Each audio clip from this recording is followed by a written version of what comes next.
Welcome to my YouTube channel TGS academy Manjhaul. जैसा कि आज बायोलॉजी का क्लास है आप लोगों का, ठीक है। बायोलॉजी में हमने आप लोगों को पीछे लवक तक बता दिए थे, ठीक है। लवक तक बता दिए थे और कोशिका का प्रकार बचा हुआ था, तो उसको देख लेते हैं। उससे पहले रिवीजन कर लेते हैं एक बार, ठीक है। देख लीजिए, पहले रिवीजन कर लेते हैं।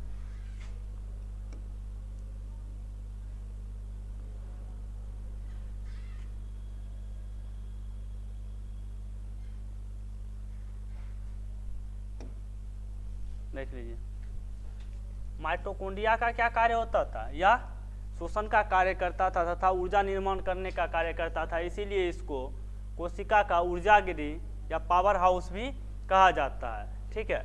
इसकी खोज कोलिकर नामक वैज्ञानिक ने किए थे तथा अल्टमैन ने इसका बायोप्लास्ट नाम दिया था एवं सीबेंडा ने इसका नामकरण माइटोकॉन्ड्रिया किया था, ठीक है। आगे देखते हैं वैक्यूल्स। वैक्यूल्स एक निर्जीव संरचना होती है जो पानी को संग्रहित करके रखती है। यह पादपों में बड़ा तथा जंतु कोशिका में छोटा होता है। गोल्जी अपार्टस या गोल्जी बॉडी, इसका कार्य यातायात प्रबंधक के रूप में भी इसको जाना जाता है। इसका कार्य ऊर्जा का स्थानांतरण करना होता है, ठीक है। चलिए आगे बढ़ते हैं, देखते हैं राइबोसोम। राइबोसोम का कार्य प्रोटीन का संश्लेषण करना होता है, इसीलिए इसको प्रोटीन की फैक्ट्री भी कहा जाता है, ठीक है। आगे बढ़ते हैं, साइटोप्लाज्म यानी कोशिका द्रव। कोशिका के अंदर पाए जाने वाले द्रवों को कोशिका द्रव कहा जाता है। यह कोशिका को सूखने से बचाती है, ठीक है। लाइसोसोम, लाइसोसोम का कार्य यानी अपशिष्ट कोशिकाओं को नष्ट करना होता है। इसके अंदर पाए जाने वाले जल अपघट्ट एंजाइम को हाइड्रोलाइटिक एंजाइम कहा जाता है। कभी कभी यह लाइसोसोम की थैली क्या होती है, फट जाती है, जिसके कारण उसके अंदर पाए जाने वाले हाइड्रोलाइटिक एंजाइम पूरे कोशिका में फैलकर पूरी कोशिका को ही नष्ट करने लगती है। इसीलिए लाइसोसोम को आत्महत्या की थैली भी कहा जाता है, यानी कि सुसाइड बैग के नाम से भी जाना जाता है, ठीक है। आगे बढ़ते हैं अब इंडोप्लाज्मिक रेटिकुलम, ठीक है। इंडोप्लाज्मिक रेटिकुलम, इसका कार्य कोशिका को आंतरिक सहारा प्रदान करना होता है, जिस आंतरिक सहारा प्रदान करती है। इसीलिए इंडोप्लाज्मिक रेटिकुलम को कोशिका का आंतरिक कंकाल भी कहा जाता है, ठीक है। आंतरिक कंकाल कहा जाता है। देखिए, यह दो भागों में विभक्त होती है, एक रफ तथा एक स्मूथ। स्मूथ यार और रफ यार। स्मूथ यार यानी कि चिकना भाग। चिकने भाग पर क्या होता है कि वहाँ पे वसा तथा कार्बोहाइड्रेट का संश्लेषण करती है, तथा रफ यार पे यानी कि रफ भाग पर, इंडोप्लाज्मिक रेटिकुलम के रफ भाग पर यानी खुरदुरे भाग पर क्या पाया जाता है, राइबोसोम पाया जाता है। और राइबोसोम किसका संश्लेषण करता है, तो वह प्रोटीन का संश्लेषण करता है। तो इंडोप्लाज्मिक रेटिकुलम के रफ भाग पर यानी कि रफ भाग यानी खुरदुरे भाग पर किसका संश्लेषण होता है, तो प्रोटीन का संश्लेषण होता है, ठीक है। इसके बाद देखिए, यह न्यूक्लियस। न्यूक्लियस का कार्य सभी कोशिकांगों पर नियंत्रण रखना होता है। इसीलिए केंद्रक या न्यूक्लियस को कोशिका का दिमाग भी कहा जाता है, ठीक है। अब आगे बढ़ते हैं, उसके बाद देख लीजिए सेल मेम्ब्रेन। सेल मेम्ब्रेन का कार्य कोशिका को सुरक्षा प्रदान करना होता है, इसीलिए सुरक्षा प्रदान करना होता है। और सेल मेम्ब्रेन यानी कोशिका का सेल मेम्ब्रेन लिपिड प्रोटीन की बनी होती है, ठीक है। अब आगे बढ़ते हैं, देख लेते हैं कोशिका के प्रकार पर आते हैं।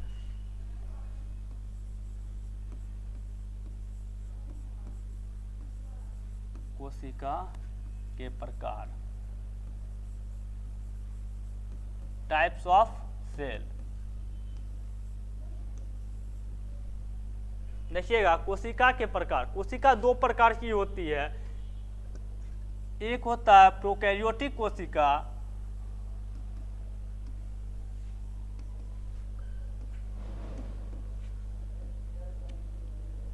एक होता है प्रोकैरियोटिक कोशिका तथा दूसरा होता है यूकैरियोटिक कोशिका। प्रोकैरियोटिक कोशिका,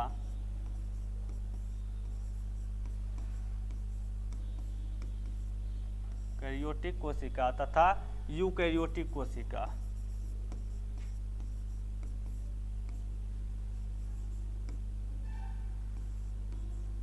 प्रोकैरियोटिक कोशिका। अब देखिएगा, प्रोकैरियोटिक कोशिका वैसे जीव जंतुओं में पाए जाते हैं जो हमारी नग्न आँखों से दिखाई नहीं देते, यानी कि हमारे नग्न आँखों से मतलब होता है जैसे कि बिना किसी यंत्र के हम छोटे छोटे सूक्ष्म जीवों को नहीं देख पाते हैं। वैसे सूक्ष्म जीवों में कौन सी कोशिका पाई जाती है? तो प्रोकैरियोटिक कोशिका पाई जाती है। इसे प्रारंभिक कोशिका के नाम से भी जाना जाता है, प्रारंभिक कोशिका के नाम से भी जाना जाता है। इसे प्रारंभिक कोशिका के नाम से भी जाना जाता है, ठीक है। इसमें 70S राइबोसोम पाया जाता है, यानी कि इस कोशिका में सूक्ष्म जीव जो होते हैं ऊर्जा की जरूरत तो पड़ती है, लेकिन कम ऊर्जा की, हम लोगों की तुलना में उनको कम ऊर्जा की जरूरत पड़ती है, इसीलिए उसमें 70S राइबोसोम पाया जाता है। 70S राइबोसोम पाया जाता है। और देखिएगा तो इसमें माइटोकॉन्ड्रिया का अभाव होता है। माइटोकॉन्ड्रिया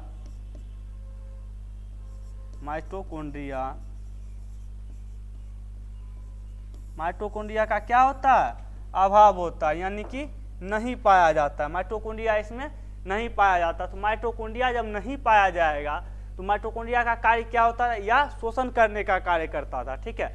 जब माइटोकॉन्ड्रिया नहीं पाया जाएगा तो इसमें शोषण करने का कार्य कौन करेगा? इसमें तब शोषण करने का कार्य जीव द्रव का होगा, यानी कि शोषण कार्य कौन करेगा? इसमें जीव द्रव करेगा, यानी शोषण का कार्य कौन करेगा? अब जीव द्रव करेगा, ठीक है। और इसका जो आकार होता है, इसका आकार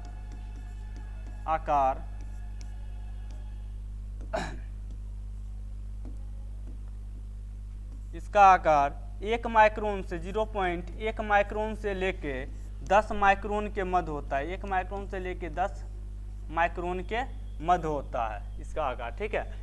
इसमें जो केंद्रक होता है अविकसित केंद्रक पाया जाता है। इसमें केंद्रक अविकसित पाया जाता है, यहाँ लिख देते हैं। इसमें अविकसित केंद्रक होता है, अविकसित केंद्रक पाया जाता है, ठीक है।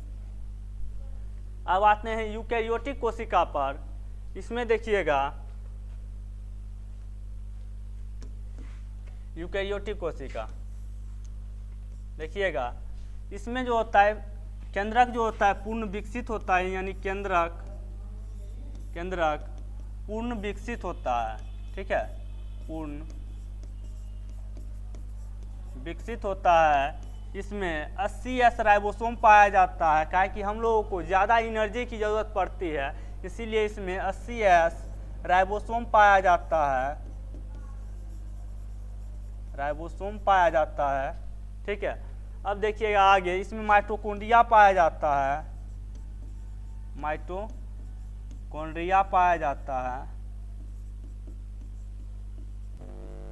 ठीक है। इसमें माइटोकॉन्ड्रिया पाया जाता है तथा कोशिका के सभी अंग, यानी कि सभी कोशिकांग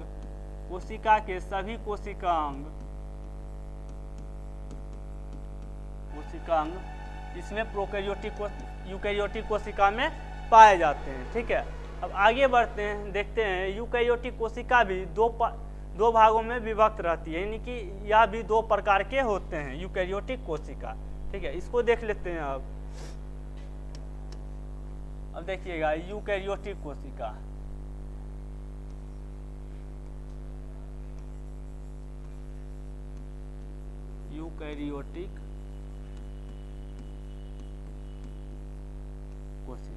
यह भी 2 प्रकार के होते हैं।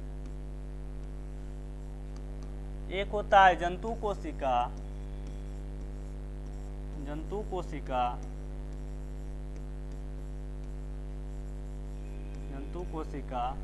तथा दूसरा होता है पादप कोशिका।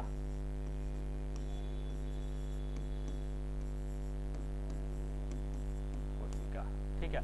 अब देखिएगा जंतु कोशिका, यानी कि जीव जंतुओं में पाए जाने वाले कोशिका को जंतु कोशिका कहा जाता है, यानी कि जीव जंतुओं में पाए जाने वाले कोशिका को जंतु कोशिका तथा पादपों में पाए जाने वाले कोशिका को पादप कोशिका कहते हैं, ठीक है। अब देखिएगा इसमें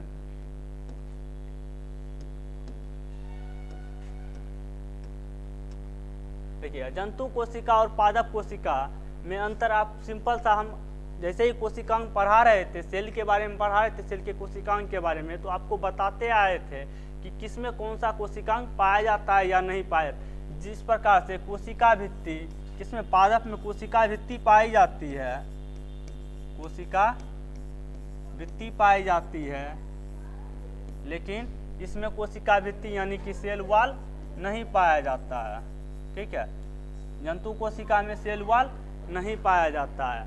ठीक है, आइए देखिए दोनों में जो कंबाइंड रूप से पाया जाता है उसको बीच में लिख सकते हैं। ठीक है, जैसे कि राइबोसोम यानी कि एनर्जी की दोनों को जरूरत पड़ती है, पादप कोशिका को भी और जंतु कोशिका को भी जरूरत पड़ती है। तो दोनों में कौन सा राइबोसोम पाया जाता है, तो 80S राइबोसोम पाया जाता है, 80S राइबोसोम पाया जाता है। उसके बाद देखिएगा लाइसोसोम, लाइसोसोम दोनों में पाया जाता है। उसके बाद सेंट्रोसोम, सेंट्रोसोम देखिएगा, सेंट्रोसोम यानी कि तार का, सेंट्रोसोम जंतु कोशिका में सिर्फ पाई जाती है, इसमें सेंट्रोसोम पाया जाता है, सेंट्रोसोम पाया जाता है, लेकिन इसमें सेंट्रोसोम नहीं पाया जाता है, सेंट्रोसोम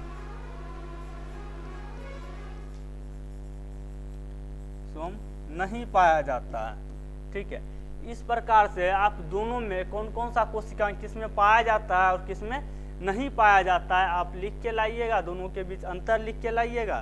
ठीक है, इसके बारे में हम अगले क्लास में आप लोगों को मिला देंगे। ठीक है, आज फिर आगे बढ़ते हैं। अब यूकैरियोटिक कोशिका हो गया, चलिए अब देख लेते हैं आगे क्रोमोजोम यानी गुणसूत्र के बारे में। गुणसूत्र, क्रोमोजोम,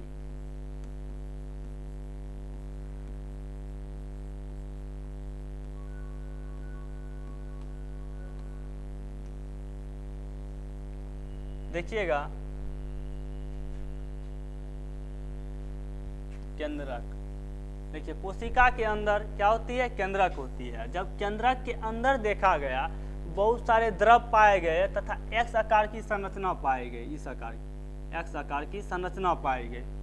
ठीक है, एक्स आकार की संरचना पाई गई। इसको जब केंद्रक के अंदर यानी कोशिका के अंदर केंद्रक होता है और केंद्रक के अंदर जब देखा गया तो केंद्रक के अंदर बहुत सारे क्या पाए गए, एक्स आकार की संरचना तथा केंद्रक अम्ल पाया गया। ठीक है, इस एस आकार की संरचना का नाम क्रोमोजोम यानी कि गुणसूत्र दिया गया। क्या नाम दिया गया, गुणसूत्र। इसी को क्या बोला गया, गुणसूत्र या फिर क्रोमोजोम, गुणसूत्र या फिर क्रोमोजोम। गुणसूत्र की खोज यानी इसकी खोज कौन किए थे, तो वाल्डेयर ने किए थे, वाल्डेयर। ठीक है, इसकी खोज कौन किए थे, वाल्डेयर किए थे। ठीक है, जब इस अंदर देखा गया तो किसी एक्स आकार की संरचना पाई गई। जब इसको जूम करके देखा गया, जब इसको जूम करके देखा गया तो यह आर्म आकार की संरचना पाई। किस आकार की संरचना, तो आर्म आकार की। ठीक है,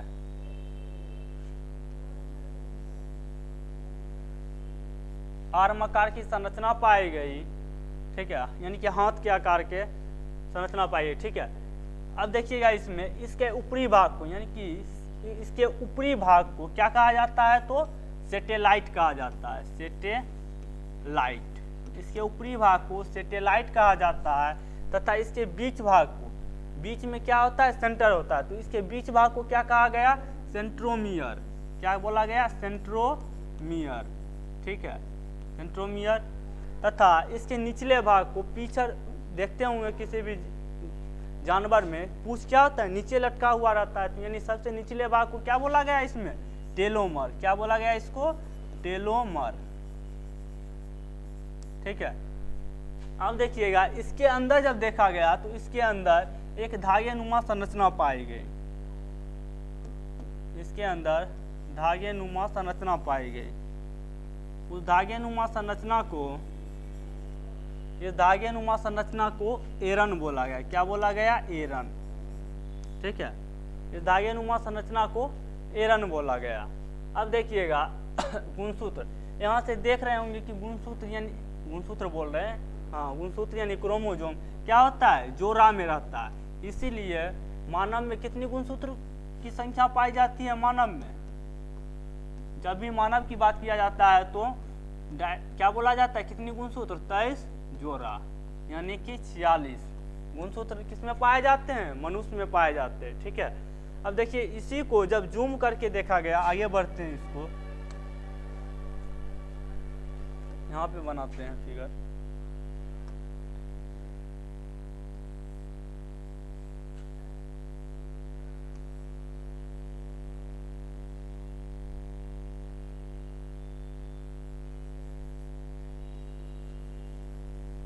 इस दागिनुमा संरचना को क्या बोला गया? तो एरन बोला गया। ठीक है, अब देखिएगा जब इस क्रोमोसोम को इसको और जूम किया गया, इसको और जूम करके देखा गया, तब यहाँ पे कुंडली के समान संरचना पाएगी। कैसी संरचना पाएगी? कुंडली के समान संरचना पाएगी। इस कुंडली के समान संरचना को ही क्या बोला गया? डीएनए। क्या बोला गया? डीएनए। ठीक है, इस कुंडली के समान संरचना को क्या बोला गया? डीएनए। और डीएनए की खोज कौन किए थे? इसकी खोज, डीएनए की खोज कौन किए थे? तो कार्ल्स वर्ग ने किए थे। कौन किए थे? कार्ल्स वर्ग। डीएनए की खोज कौन किए थे? कार्ल्स वर्ग। ठीक है, अब देखिएगा जब फिर इसको भी जूम करके देखा गया, क्या किया गया? इसको भी जूम किया गया, यानी यंत्र के द्वारा फिर इसको भी जूम करके देखा गया, तो ये डबल स्टैंडर्ड संरचना पाएगी, यानी कि बंद आकृति की संरचना पाएगी। इस आकार में दिखाई दिया गया, यानी कि द्विकुंडलित, देख सकते हैं कुंडली के आकार में यह संरचना पाएगी। ठीक है, इसी के एक कुंडली को, यानी इसी के एक कुंडली को क्या बोला गया? तो जीन बोला गया। क्या बोला गया? जीन बोला गया। ठीक है, इसी के एक कुंडली को जीन बोला गया। और जीन की खोज जोहानसन ने किया। किसने किया? तो जोहानसन। इसको आराम से याद रख सकते हैं, जो से जीन और जो से जोहानसन। ठीक है, अब देखिएगा कि जीन के अंदर जब देखा गया, तो इसमें भी बहुत सारे क्या पाए गए? क्षार पाए गए। बहुत सारे क्षार पाए गए, जिसका क्या नाम दिया गया? न्यूक्लियोटाइड्स। बहुत सारे क्या पाए गए? क्षार पाए गए। इसका नाम क्या दिया गया? न्यूक्लियोटाइड्स। ठीक है, इसका नाम न्यूक्लियोटाइड्स दिया गया। ठीक है, जीन की यानी कि डीएनए की एक कुंडली में कुल 10 न्यूक्लियोटाइड्स पाए जाते हैं। जैसे कितने न्यूक्लियोटाइड्स पाए जाते हैं? तो टोटल 10 न्यूक्लियोटाइड्स पाए जाते हैं। ठीक है, और अब देखिएगा प्रत्येक न्यूक्लियोटाइड्स, टोटल कितने न्यूक्लियोटाइड्स पाए जाते हैं? तो 10 न्यूक्लियोटाइड्स पाए जाते हैं। और प्रत्येक न्यूक्लियोटाइड्स में 4 प्रकार के क्षार पाए जाते हैं। एटीजीसी यानी कि एडानिन, थाइमिन तथा गुआनिन एवं साइटोसिन। एडानिन तथा थाइमिन डबल बॉन्ड से जुड़े हुए रहते हैं, तथा गुआनिन तथा साइटोसिन ट्रिपल बॉन्ड से जुड़े हुए रहते हैं। ठीक है, अब देखिएगा इसकी जो एक कुंडली की लंबाई होती है, इसके एक कुंडली की लंबाई यहाँ पे लिखते हैं, इसके एक कुंडली की लंबाई 34 एंगस्ट्रॉन होती है। इसके एक कुंडली की लंबाई 34 एंगस्ट्रॉन तथा चौड़ाई, ये जो चौड़ाई होती है, ये चौड़ाई कितनी होती है? 20 एंगस्ट्रॉन। ठीक है, यानी कि डीएनए की एक कुंडली की लंबाई 34 एंगस्ट्रॉन तथा चौड़ाई 20 एंगस्ट्रॉन होती है। ठीक है, अब देखिएगा डीएनए की एक कुंडली में कुल कितने न्यूक्लियोटाइड्स पाए जाते हैं? 10 न्यूक्लियोटाइड्स पाए जाते हैं। ठीक है, जब 10 न्यूक्लियोटाइड्स पाए जाते हैं, यदि क्वेश्चन पूछ दिया जाए कि डीएनए के अंदर प्रत्येक न्यूक्लियोटाइड्स के बीच की दूरी बताएं या फिर दूरी कितनी होती है, तो एक न्यूक्लियोटाइड यानी ये डीएनए की एक कुंडली में कुल 10 न्यूक्लियोटाइड्स पाए जाते हैं। और ये डीएनए की कुंडली की लंबाई कितनी होती है? 34 एंगस्ट्रॉन। तो प्रत्येक कुंडली के बीच का क्या निकाल सकते हैं हम लोग? डिस्टेंस निकाल सकते हैं, यानी कि 34 एंगस्ट्रॉन बटा 10 करेंगे कितना आया 3.4 एंगस्ट्रॉन। ठीक है, 3.4 एंगस्ट्रॉन, यानी कि डीएनए के अंदर प्रत्येक न्यूक्लियोटाइड्स के बीच की दूरी कितनी होती है, तो 3.4 एंगस्ट्रॉन। ठीक है, अब आगे देखते हैं यह इसकी संरचना कैसी होती है, double helix, double helix, double helix. ठीक, इसकी संरचना यानी कि डबल हेलिक्स मॉडल कौन दिए थे, डबल हेलिक्स मॉडल या सिद्धांत कौन दिए थे, तो वाटसन एवं क्रिक, वाटसन एवं क्रिक ने बताए थे, या फिर डीएनए का डबल हेलिक्स मॉडल वाटसन एवं क्रिक ने दिया था। ठीक है, अब देखिएगा ये जो जीन होता है, जीन डीएनए के अंदर क्या पाया जाता है, तो जीन पाया जाता है, और जीन यानी कि ये जो जीन होती है, जीन के अंदर ही सारे इन्फॉर्मेशन माता पिता के द्वारा जो भी इन्फॉर्मेशन अपने पुत्र में आता है या संतान में आता है, वो किसमें संग्रहित होकर रहता है, जीन में। यानी कि इस जीन में जो भी इन्फॉर्मेशन रहता है वही इन्फॉर्मेशन अगले वंश में या फिर अगले पीढ़ी में क्या होता है, ट्रांसफर होता है। इसीलिए जीन को आनुवंशिक इकाई भी कहा जाता है। क्या कहा जाता है जीन को, तो आनुवंशिक इकाई भी कहा जाता है, आनुवंशिक इकाई, आनुवंशिक इकाई किसे कहा जाता है, तो जीन को बोला जाता है। ठीक है, अब देखिएगा जिनको बोला जाता है। इसके बाद आगे बढ़ते हैं। ठीक है,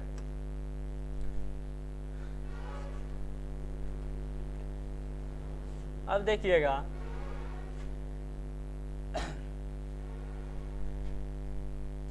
एक मिनट, जिन हो गया। अब देखिएगा आगे बढ़ते हैं।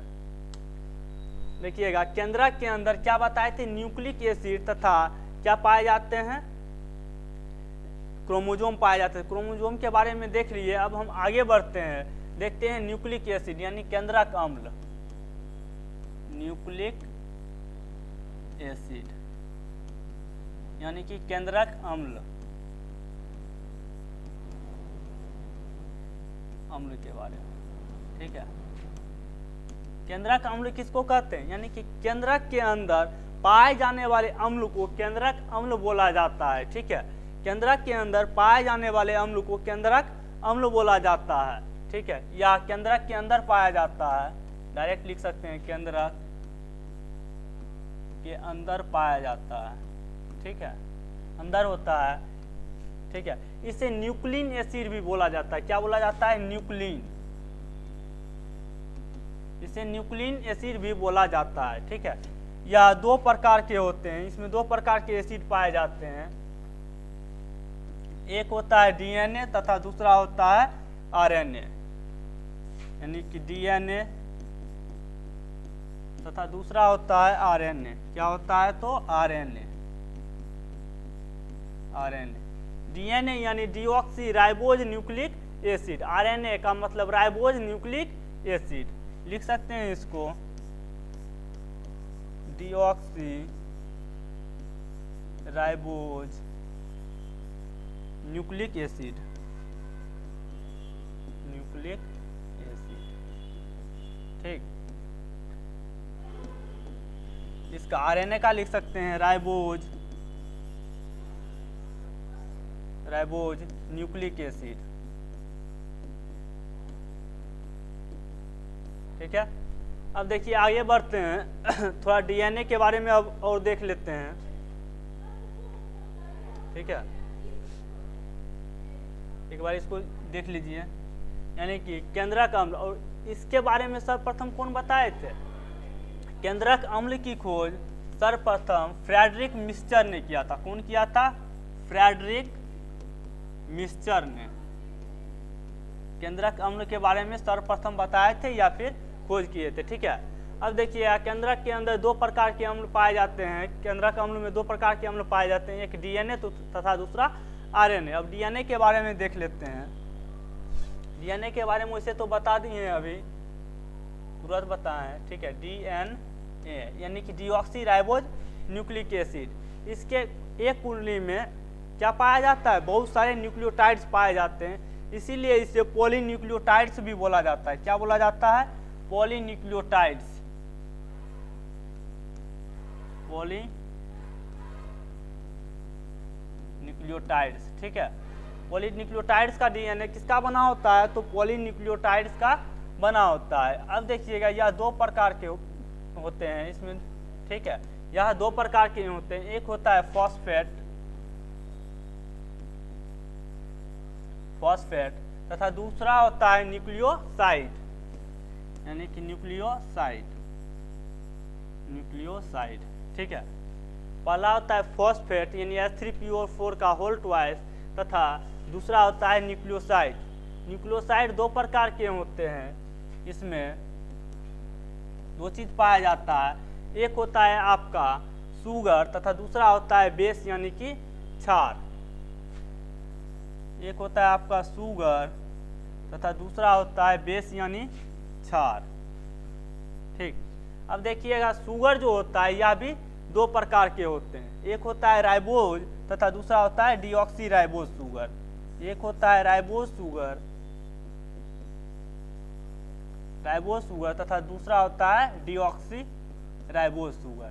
ठीक है, डीऑक्सी राइबोज शुगर। अब देखिएगा राइबोज शुगर आरएनए में पाया जाता है, यह आरएनए में पाया जाता है तथा डीऑक्सी राइबोज शुगर डीएनए में पाया जाता है, डीएनए में पाया जाता है। ठीक है, अब देखिएगा बेस यानी कि क्षार यानी नाइट्रोजनी क्षार, यह भी दो प्रकार के होते हैं। ठीक है, इसको हम यहाँ लिखते हैं, यह भी दो प्रकार के होते हैं। ठीक है, एक हो जाता है आपका फ्यूरिन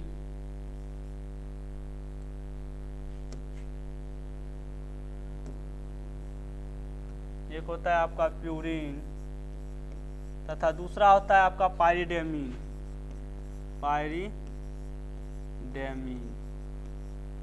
ठीक है, पाइरिडेमीन।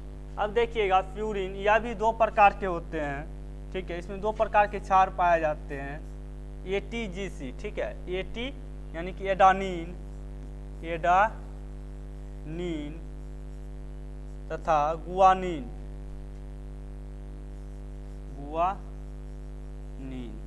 ठीक है, दो क्षार पाए जाते हैं तथा पाइरिडेमीन में इसमें तीन प्रकार के क्षार पाए जाते हैं। ठीक है, इसमें तीन प्रकार के क्षार पाए जाते हैं, AT यानी कि थाइमीन,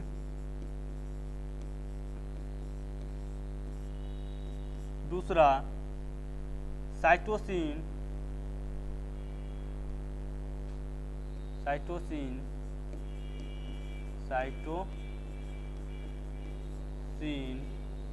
ठीक थाइमीन, साइटोसिन तथा यूरेसिल, तथा यहाँ लिख देते हैं यूरेसिल। ठीक, तीन प्रकार के क्षार पाए जाते हैं। ठीक है,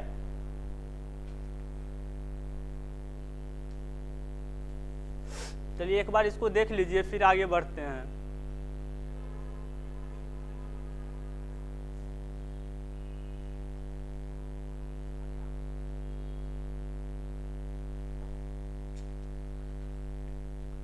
चलिए इसको देख लिए होंगे, यानी कि डीएनए किसका बना होता है, तो पॉलीन्यूक्लियोटाइड्स का बना होता है। और न्यूक्लियोटाइड्स दो भागों में विभक्त होते हैं, एक होता है आपका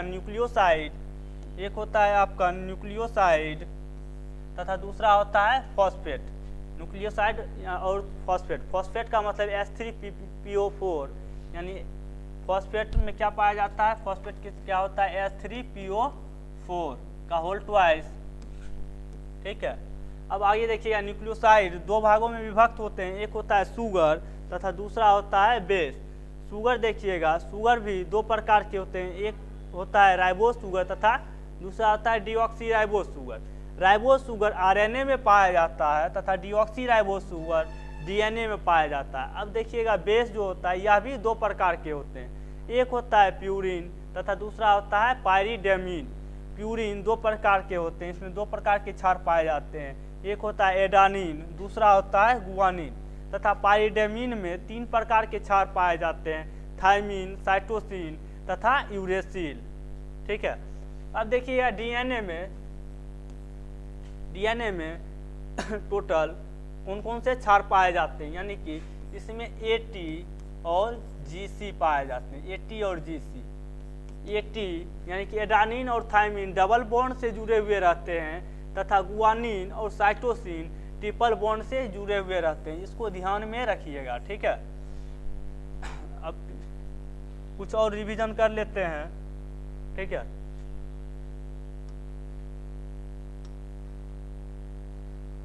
केंद्रक अम्ल की खोज कौन किए थे? फ्रेडरिक मिक्सचर ने किए थे। ठीक है, अब देख लीजिएगा, कोशिका के अंदर केंद्रक पाया जाता है और केंद्रक के अंदर क्या पाया? क्रोमोजोम यानी गुणसूत्र पाया जाता है। गुणसूत्र के अंदर डीएनए पाया जाता है। डीएनए के अंदर जीन पाया जाता है और जीन के अंदर न्यूक्लियोटाइड्स पाए जाते हैं और न्यूक्लियोटाइड्स के अंदर क्या पाए जाते हैं? नाइट्रोजनी क्षार पाए जाते हैं। ठीक है, अब देखिएगा जीन यानी क्रोमोजोम की खोज कौन किए थे? तो वाल्डेयर ने किए थे। क्रोमोजोम की खोज वाल्डेयर ने किए थे। ठीक, उसके बाद डीएनए की खोज कासवर्ग ने किए थे। जीन की खोज जोहानसन ने किए थे। ठीक है, डीएनए का डबल हेलिक्स मॉडल वाटसन एवं क्रिक ने दिया था तथा जीन का प्रयोगशाला में सर्वप्रथम पृथक्करण डॉक्टर हरगोविंद सिंह खुराना ने किए थे। यानी कि जीन का पृथक्करण लिख सकते हैं, जीन का पृथक्करण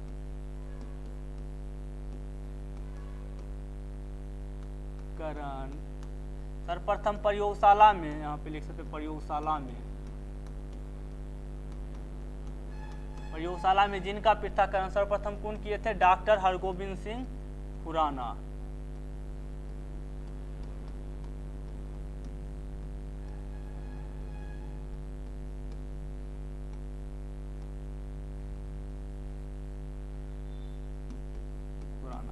ठीक है, अब देखिएगा, जीन को अनुवांशिक का इकाई कहा जाता है या अनुवांशिकता की इकाई बोला जाता है, क्योंकि एक पीढ़ी से दूसरे पीढ़ी में जो इन्फॉर्मेशन जाती है वह जीन के माध्यम से ही जाती है। यदि जीन में, ठीक है, जीन के माध्यम से ही जाती है और जीन के अंदर भी किसके माध्यम से? नाइट्रोजनी क्षार के माध्यम से ही होकर जाती है। ठीक है, आज के लिए इतना ही रहने देते हैं, फिर मिलते हैं नेक्स्ट क्लास में नेक्स्ट वीडियो के साथ। यदि आप लोगों को क्लास अच्छा लगा हो, बढ़िया लगा, यदि आप लोग क्लास से कुछ सीखे हुए होंगे, ठीक है, तो लाइक शेयर और सब्सक्राइब जरूर करें, साथ ही अपने दोस्तों के साथ शेयर जरूर करें।